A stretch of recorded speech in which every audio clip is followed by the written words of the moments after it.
Europe 1, bien fait pour vous. Les tendances.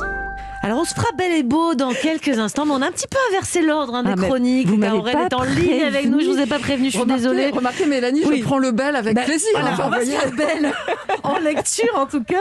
On va parler bouquin et je me tourne donc vers notre spécialiste Nathalie Le Breton. Aujourd'hui, petit clin d'œil aux familles qui recomposent après un divorce ou une séparation, un choix de vie de plus en plus commun, mais qui reste rock'n'roll, surtout avec tous les enfants, les siens, ceux du conjoint et ceux que l'on a fait ou qu'on va faire avec le nouveau conjoint ou la nouvelle conjointe. Enfin, tout ça c'est très compliqué et les livres font partie de l'arsenal pour nous aider à garder le sourire. Oui, et on a bien évolué malgré tout, depuis Blanche-Neige et sa terrible et maléfique marâtre, et je vous passe les ogres, beaux papas, malfaisants et prédateurs d'enfants en général. Moi j'ai lu Cendrillon à ma fille hier, elle était terrorisée, elle me dit mais pourquoi elles sont aussi méchantes? Ouais. Bah alors bon, la méchanceté, il y en a souvent, parfois entre les enfants, qu'on soit de la même fratrie ou pas de la même fratrie, on va y revenir, mais en tout cas, les enfants aujourd'hui, ils s'expriment et on les écoute sur le sujet.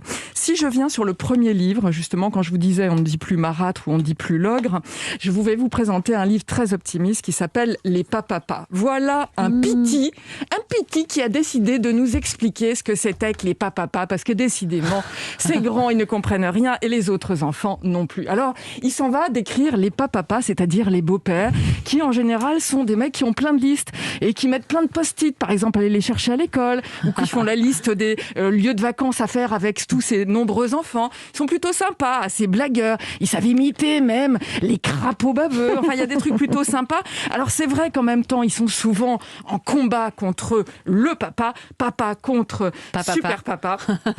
Exactement. Mais en même temps, alors j'adore, il y a un tout petit passage sur les pas-mamas, parce que ça, on n'en parle pas des pas-mamas, qui, elles, rivalisent plutôt sur les grands câlins à donner. Et donc, ce petit-là, il évolue parce qu'il y a un moment donné, figurez-vous que les papas, ils peuvent devenir aussi papa. Sauf que dire papa, il y a un moment donné, c'est trop compliqué. Et donc, l'enfant, il dit, il y a des fois, il dit les papas, pour certains piti, et puis pour d'autres piti, il s'appelle papa. Mais ce qui est sûr, et c'est ce que dit ce livre, et c'est la modernité de ce livre, c'est que le papa, quand il a rencontré maman, il savait qu'il y avait des pitis et qu'il serait un papa. Et ça, c'était caché nulle part. Bien sûr, le contrat était clair.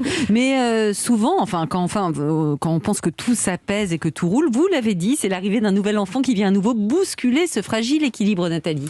Oui, la vie n'est pas un long fleuve tranquille avec la recomposition familiale. Certaines d'entre vous ici autour de la table le savent bien. La grande aventure du petit tout. Excellent bouquin d'Agnès de l'Estrade qui est sorti chez Sarbacane avec Tiziana Romanin. Alors voilà, un petit tout qui est né dans la famille tout. Et ça, c'est le bonheur d'avoir un papa grand tout, une maman grand tout. On forme un tout, on est un cocon, c'est bien. Jusqu'au moment où il y a du divorce. Aïe, aïe, aïe. Et d'un seul coup, cet enfant, il se sent morcelé. Il se sent partagé alors qu'il était un grand tout jusque-là. Donc c'est un peu compliqué à vivre. Et c'est d'autant plus compliqué qu'arrive dans cette famille un autre homme. Et évidemment, face à Monsieur Tout, qui c'est cet homme? C'est Monsieur Rien. Pour l'enfant, c'est Monsieur Rien. Et la problématique, c'est quand d'un seul coup, il y a un enfant qui arrive de la part de ce Monsieur Rien avec Maman Tout. Qu'est-ce que ça va donner? Ça va donner un petit rien, voire un moins que rien. Oh là là. Et donc, c'est assez intéressant dans ce livre parce que les rapports sont extrêmement difficiles entre les enfants. Il a vraiment du mal à s'y retrouver. Et puis, progressivement, il va grandir. Il ne veut pas lui parler, il veut pas jouer avec lui. Il fait comme s'il n'existait pas. Et tout doucement, il va se construire, retrouver le tout qu'il était dans cette famille recomposée. Et d'un seul coup, ce petit de rien, ce petit moins que rien, il va devenir un petit frère. Voilà, c'est assez joli, mais ça beaucoup d'émotions dans cet album, effectivement. Tout à fait. Alors Nathalie, on parle rarement de la situation de ces enfants qui arrivent comme pour cimenter la recomposition familiale. Pour eux non plus, même s'ils n'ont pas subi le divorce de leurs parents, c'est pas simple d'avoir des frères et sœurs intermittents. Oui, on l'a entendu avec ce petit tout qui est quand même très énervé avec ce petit rien. Mais j'ai voulu terminer cette chronique livre pour enfants avec quelque chose d'extrêmement positif et ça s'appelle Une vague de joie pour Éloi, c'est sorti chez Père Castor, un livre de Kochka. Alors c'est plutôt bien fait parce qu'on part du point de vue de l'enfant Simon, comme vous le dites si bien, parce que c'est ça. Et il attend sa grande demi-sœur, mais lui, il l'appelle évidemment sa grande sœur. Et il y a une phase d'excitation, au point qu'il ne peut pas dormir. Et il met des corps partout, et il prépare la chambre, il a placé le doudou de la grande sœur. C'est assez fort, et on sent, alors les parents évidemment qui essayent de le calmer, et évidemment tout le bonheur qui éclate à la fin du livre quand sa sœur Anouk arrive enfin. Mais à la fois, c'est très positif et c'est très important parce que ça va créer des souvenirs. Parce que ces enfants-là aussi, ils ont une sensibilité, parce qu'ils sont enfants uniques parfois et ils sont dans une fratrie parfois à d'autres moments. Et les moments de solitude, loin de leurs frères et sœurs, ils ont l'impression de ne pas faire partie du clan. D'où la force de ce livre qui est présenté de façon extrêmement positive. Et c'est bien le seul, et très joyeuse, et qui en même temps nous rappelle que c'est important de penser aussi à ces enfants-là. C'est vrai que j'avais jamais vu de bouquin sur ces enfants-là, ces enfants du ciment du nouveau couple. Oui, on part du principe que ça roule parce qu'il a la chance d'avoir son papa tout le et temps. sa maman. Mais ça n'est pas toujours le cas. C'est-à-dire, lui, on lui demande de s'adapter à de multiples familles. Et c'est ce que dit bien ce livre. Et imaginez quand la grande sœur ou le grand frère quitte le foyer. C'est un vide intersidéral. C'est un abandon presque. Mais exactement. Et ça se revit tous les 15 jours ou chaque semaine. Donc ces livres sont de très bons accompagnants dans la durée parce que vous savez que la vie, elle est faite d'aléas, de hauts et de bas. Il y a des fois, on a l'impression que ça roule. Il y a plein de rires dans la famille recomposée. Et je ne sais pas pourquoi, d'un seul coup, il se passe un petit truc de rien du tout. Et tout, de nouveau, c'est comme s'il fallait tout reconstruire. Épuisant pour les parents. Ça demande énormément d'abnégation. Et c'est pour ça que ces livres, il faut les avoir à portée de main, y revenir très régulièrement parce que l'enfant va passer des phases tout à fait différentes. Vous nous rappelez le titre du dernier, effectivement, qui est assez étonnant, je trouve. Une vague de joie pour Éloi. Et quand vous regardez à l'intérieur du livre, vous voyez quand il y a sa sœur qui arrive et il y a son cœur qui bat. Il y a 3 petits cœurs qui sont dessinés. Et vous sentez le battement, la fébrilité cet enfant. Il ne faut pas les oublier. Alors justement, on va mettre tous vos livres sur les réseaux sociaux de Bienfait pour vous, toute votre sélection. Merci beaucoup Nathalie pour ces conseils lecture qui seront plus qu'utiles, je pense notamment aux parents qui traversent justement des changements familiaux actuellement ou une séparation. Les livres sont souvent d'une aide précieuse. On va revenir dans quelques instants avec d'autres tendances. D'abord, les conseils précieux et très pratiques du docteur Aurène Marco pour prendre soin de nous, hommes ou femmes. Notre peau a besoin d'attention et d'une routine beauté parfaite. Il nous donnera la sienne. Et puis, Philippine Darblay a décidé aujourd'hui d'aller à contre-courant. Il y a des galettes des rois partout. Et elle en peut plus. Elle va nous proposer les alternatives qu'elle a repérées ces derniers jours. Alors, à tout de suite sur Europe 1. Europe 1, bien fait pour vous. Julia Vignali, Mélanie Gomez. C'est bien fait pour vous. Nous sommes en direct jusqu'à 12h30 avec notre bande de chroniqueurs toujours autour de la table. Et maintenant, on va parler beauté et même routine beauté avec vous, docteur Aurène Marco. Alors vous êtes en ligne avec nous pour une chronique qui n'est pas destinée aux femmes. Attention, on est d'accord, ces messieurs aussi devraient prendre soin de tous les jours. Vous, par exemple, alors juste petite question perso, vous faites quoi tous les jours, vous, parce que vous êtes parfait, on le voit bien quand on vous regarde dans les vidéos d'Europe 1.fr. En fait, je vais en parler, mais globalement, je mets pas grand-chose. Et en fait, je voudrais justement qu'on démystifie un petit peu cette routine beauté. J'ai l'impression que on en entend parler à tout va. Il y a dans la presse féminine des actrices, des comédiennes, des starlettes qui nous parlent de leur routine beauté. Sur Instagram, les influenceuses, tous les jours, nous proposent une multitude de produits appliqués sur le visage. Et ça existe depuis longtemps, aussi bien. C'est pas un phénomène récent. Mais chacun donne son avis sur une routine beauté. Mais il y a des grandes règles, à respecter pour avoir une jolie peau. Alors c'est quoi les grandes règles, docteur ? Alors justement, ce week-end, j'ai fait un petit sondage sur Instagram, sur mon compte Instagram, en demandant quelles étaient, parce que j'ai plus de 50 000 femmes qui me suivent, donc je me suis dit que c'était un bon panel représentatif de ce qui se faisait. Et j'ai eu reçu à peu près 2000 réponses à mon petit sondage. Et en fait, on a autant de routine beauté que de gens qui ont répondu. Mais ça va pas être possible, ça. On va peut-être pas faire les 2000. Tout le monde a tort. Voilà, tout le monde a tort, tout le monde a raison. Globalement, en fait, il y a des grandes règles à respecter. Et c'est vrai que depuis les réseaux sociaux, les filtres et tout le monde cherche à avoir une jolie peau. Mais alors, donc, en gros, il faut faire quoi ? Faut faire quoi, docteur ? En gros, faut faire quoi ? Faut évidemment diminuer la cigarette qui abîme la microcirculation et vous donne le teint gris et pas rose. Ça, c'est fait. Ça, c'est fait, docteur. Ça, c'est fait. Alimentation pas trop riche en graisse qui engendre un excès de sébum et peut vous fabriquer de l'acné, d'accord ? Une peau bien oxygénée, donc quand on habite dans les grandes métropoles, la pollution, c'est pas terrible. Il faut pas hésiter à nettoyer sa peau très souvent.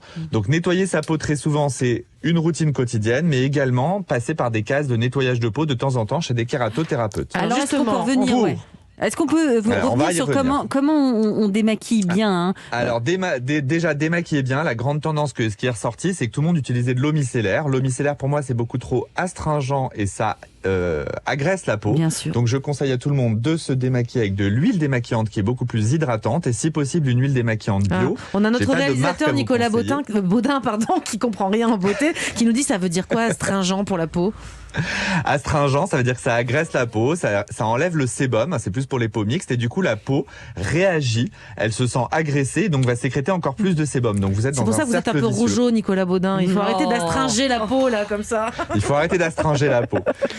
Donc globalement, démaquillage avec une huile démaquillante bio si possible. Ensuite, pour nettoyer la peau, il faut pas l'agresser. Donc moi je préconise de vous brumiser, vous mettez un petit brumisateur d'eau thermale, peu importe la marque, mais en tout cas une eau thermale. Pas d'eau du robinet sur votre visage. Pas d'eau du robinet, parce que l'eau du robinet, pareil, elle a un pH qui agresse aussi la peau. En tout cas, l'eau thermale vous permet de nettoyer très correctement la peau et vous n'êtes pas obligé de la frotter. Vous pouvez tout simplement passer un petit... Alors, c'est pas très écolo, mais vous pouvez avec un mouchoir en papier essuyer ce qui reste en surplus. Et ensuite, vous appliquez, si on est le soir ou le matin. Le soir, on privilégie une crème riche, hydratante, mais peu importe la marque et peu importe que ce soit anti-rides ou pas. Ah bon ? Et juste de l'hydratation, d'accord. Juste de l'hydratation. Mais moi, docteur, j'avais entendu dire qu'il fallait laisser respirer la peau le soir. Vous n'êtes pas de cette équipe-là, vous ? Le soir, en fait, quand vous hydratez bien la peau, le matin, vous vous réveillez avec une peau déjà plus hydratée. Vous pouvez justement laisser respirer le matin en mettant un sérum très léger. Et surtout, ce qui est primordial pour votre peau, c'est de mettre une protection solaire le matin. Peu importe votre couleur de peau, peu importe le temps qu'il fait, il faut constamment vous protéger. Et encore, si on veut prévenir aussi les taches pigmentaires qui sont les taches de soleil, on peut rajouter un petit fond de teint avec sa crème hydratante parce que le fond de teint réfléchit la lumière bleue des UV et permet d'éliminer les taches pigmentaires. Aurène, je vois Nathalie Le Breton qui lit beaucoup de livres mais qui apparemment chouchoute sa peau parce que tout ce que vous dites, elle hoche la tête, elle dit « Oh bah oui, c'est ça. » Vous mettez bien, vous faites ça, le brumisateur, Nathalie, l'eau minérale sur le visage. Disons que je suis à 50% bien de la routine qui est proposée là, mais par contre, effectivement, comme je vis dans le sud, là, effectivement, je mets à chaque fois l'anti-solaire. Tous les jours, vous faites ça ? Tous les jours. Et SFP combien ? Voilà. 50. Elle a raison. Et 50, c'est bien, docteur ? Le SFP ? 50, c'est parfait. D'accord. 50, c'est parfait. Et les antirides, vous en pensez quoi ? On les met à quel moment ? Les antirides, pour moi, je vais pas me faire des amis, mais j'ai jamais trouvé d'antirides qui fonctionnait vraiment et qui diminuait vraiment. Ce qui compte, c'est l'hydratation. Pareil, pour ce qu'on trouve en parapharmacie, les gélules à base d'acide hyaluronique, etc., ça n'a jamais prouvé son efficacité. Il n'y a pas de biodisponibilité de la gélule qui passerait dans le derme pour nourrir le derme. Donc je trouve que ça sert pas à grand chose. Finalement, ce qu'il faut pour une belle routine beauté, c'est des choses très simples. Peu importe la marque, quand on me demande effectivement mais quelle marque vous conseillez, etc., je n'ai pas à vous conseiller de marque. C'est la marque qui vous convient. Vous essayez une crème, si elle vous plaît sur le plan odeur, sensation, etc., vous la gardez. Surtout, vous changez pas de routine. Vous nettoyez votre peau et de temps en temps, une fois par mois, se faire un soin où on exfolie la peau, où on va si on peut se l'offrir, si on peut aller chez une esthéticienne ou une kératothérapeute pour se faire un bon nettoyage de peau. Là, vous allez entretenir magnifiquement votre peau et vous n'avez pas besoin de vous tartiner les couches sur le visage. Eh bien, merci beaucoup, Aurène. Hydratation et pourquoi pas Botox ? Je sais que vous le pensez très fort. Voilà le combo gagnant. On connaît à présent la marche à suivre pour une routine beauté parfaite. Quels sont les bons gestes à faire pour chouchouter notre peau grâce à vous? On sait tout. Philippine Darblay. Apparemment, cette année, la tendance côté Galette des Rois, ce sont des créations très inattendues qui ne ressemblent pas du tout à des galettes. Effectivement. Alors déjà, on le rappelle, on adore cette occasion, ce moment. C'est un grand moment de partage. Et si vous me permettez, excusez-moi, ça reste encore le seul moment qui justifie de passer sous la table. Voilà. Coquine. C'est vrai que c'est plus trop d'actu tout ça. Bon, alors d'ailleurs, histoire histoire véridique. J'étais dans le bus et il y avait une dame en face de moi et qui disait à son voisin « Chouette, on fête enfin l'épiphanie !» Et du coup, son voisin il lui répond « Ah, c'est génial, trop bien !» Mais alors, du coup, c'est qui Fanny? Donc, c'est pas une blague. On est dans les blagounettes, on est dans des blagounettes, mais je vous assure, c'est une histoire vraie. Donc, petite piqûre de rappel. L'épiphanie, c'est une fête d'origine chrétienne qui célèbre la visite des rois mages à l'enfant Jésus. Voilà, donc, même si certains ne sont pas très contents, petit clin d'œil à Maître Gims, je vous souhaite à tous une joyeuse épiphanie. Voilà. C'était le 6, mais on a le droit, quelques jours plus tard, c'est pas grave. C'est vrai. Ça va tout le mois durer de 2 janvier, semaines. voilà. Oui, tout à fait. Alors, c'est vrai qu'aujourd'hui, c'est un moment de partage, et de prime, je crois qu'elle a eu la fève. J'ai eu la fève. Voilà. Oh my God, déjà. On a dit qu'alternative à la galette, mais il y a quand même toujours la fève. Alors, je vous explique, c'est un peu le problème sur ce plateau, c'est que dès qu'on met de la nourriture en face de tout le monde, ça disparaît avant même qu'on parle. Donc... Non, moi je tiens mes bonnes résolutions, je n'ai rien touché pour l'instant. Voilà. Oh, vous avez goûté laquelle, Julia? Celle de Philippe Conticini, c'est-à-dire que je génial. pense que c'est pas loin d'être la meilleure du monde. Et voilà, exactement. C'est la première dont j'avais envie de vous parler. En fait, je vais vous faire une petite sélection de galettes inattendues et très tendances parce que j'avais envie de changer un peu et qu'il y a des choses vraiment ultra créatives. Donc la première en question, c'est effectivement celle de Philippe Conticini et des Éclaireuses, qui est vraiment la plus féministe et la plus engagée parce qu'elle s'appelle même une galette des reines. Voilà, donc elle est très belle. Vous l'avez normalement sous les yeux. Elle est composée de quoi à l'intérieur, celle-ci? Elle est composée de crème pâtissière. Il y a du miel, de l'huile d'argan, de la pâte de noisette et elle est recouverte comme ça de filaments de cheveux d'ange, qui sont des filaments de semoule de blé.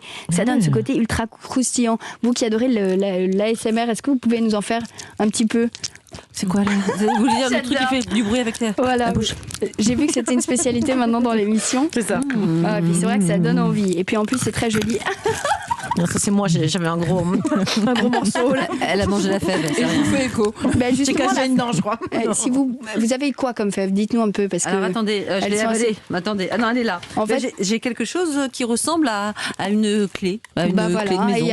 Il y a différentes choses. Il y a des clés, il y a aussi des petits pendentifs avec des mots doux, courageuse, fabuleuse. Bref, vous êtes quoi alors? Courageuse, fabuleuse? Il y a écrit quoi? Moi, il y a marqué courageuse. Et voilà. Bravo, donc, je vais vous en servir comme petit bijou. Je trouvais que c'était une jolie idée. Alors ensuite, on a quoi d'autre? On passe à la plus surprenante de toutes, qui est en fait pas une galette, mais un pain des rois. Oh là là, c'est vrai qu'il a l'air délicieux celui-là. D'une boulangerie qui s'appelle The French Bastard et du chef qui s'appelle François Debinet. J'ai l'impression que si je croque dedans, le praliné va m'exploser à la figure. Et exactement. Faut essayer. Et en fait, je pense que c'est exactement ça. Couteau. Alors, allez-y. Pour ceux qui ne peuvent pas voir en direct, c'est magnifique. Ça ressemble à une sorte de tour de seigle traditionnel avec une belle croûte enfarinée craquelée. C'est vrai, c'est ça, c'est pas une galette. Et en fait, c'est une vraie technicité autour de cette galette qui est une sorte de pâte à pain, enfin une pâte à brioche qui renferme en effet une sorte de gâteau frangipané ultra moelleux et truffé de praliné, mais un peu spécial ce praliné puisqu'il est au pain grillé. Oh là là. Voilà. Et du coup, je vais laisser Julien Abourmade nous parler un petit peu de ce praliné au pain grillé.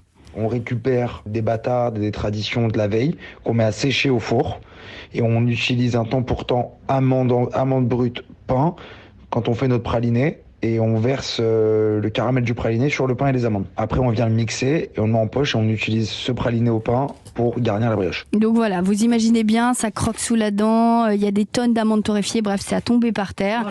Et c'est vrai que ça a pris des mois et des mois de préparation. Alors, d'ailleurs, pour François Debinet, qui est l'autre personne qui a contribué à cette magnifique création, la galette fait partie de ces produits très traditionnels qui connaissent un vrai renouveau depuis quelques années. La galette en fait partie, mais il y a aussi le flan, il y a le Paris-Brest. Finalement, on est sorti un peu de cette séquence où on était beaucoup sur des produits mousse, croustillants, biscuits, moelleux, crémeux, qu'on a vu pendant un petit moment, et pour se concentrer depuis 5 ans sur un retour aux produits traditionnels. Mais c'est vraiment une très bonne nouvelle et on aime se challenger sur ce genre de produits justement qui parlent à tout le monde, je crois, beaucoup plus que des produits mousse entremets.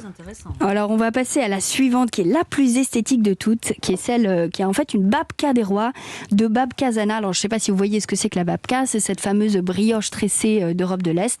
Et ben là c'est un magnifique on vous mettra toutes les images sur notre compte Instagram, le compte Instagram de Bienfait pour vous, évidemment, pour que vous puissiez profiter de tout ça. Elle est magnifique cette babka des rois. Elle est tressée, torsadée. Voilà. Et donc apparemment la prochaine, elle est carrément une œuvre d'art. Oui, allez-y, on vous écoute. C'est celle du restaurant La Seine de Stéphanie Lequelec. Alors là, vous l'avez aussi sous les yeux. Je vais vous donner ces petits bouts. Et alors, elle a un aspect comme ça, granuleux, irrégulier, quasi rustique, magnifique. En fait, fait de son de blé caramélisé. Elle est au blé ancien. Et elle le renferme, en fait, entre autres, une crème pâtissière, là aussi infusée au pain grillé, au lait infusé au pain grillé. Décidément, c'est tendance. Oui, c'est la coqueluche. Mais voilà, on n'a plus beaucoup de temps. Merci beaucoup, Philippine Darblay, pour cette présentation, ces nouveautés qui vont ravir tous ceux qui n'en peuvent plus de la galette des rois traditionnelle ou qui veulent peut-être un peu de fantaisie, de changement cette année. Merci à tous les trois. On vous retrouve très bientôt dans Bien fait pour vous. Cette émission est terminée. On sera évidemment de retour demain dès 11h. Et Julia, demain, qu'avons-nous au programme ? Eh bien, Mélanie, on entend souvent parler des bienfaits de la méditation pour nous libérer des pensées négatives. Eh bien, saviez-vous qu'elle est aussi excellente pour notre cerveau et c'est même prouvé scientifiquement. Ce sera notre sujet du jour dans Bien fait pour vous. D'ici là, en tout cas, n'hésitez pas à nous envoyer vos questions, vos témoignages si vous le souhaitez sur notre compte Instagram ou sur le répondeur de l'émission. À suivre, c'est Europe Midi, avec Romain Desarbres.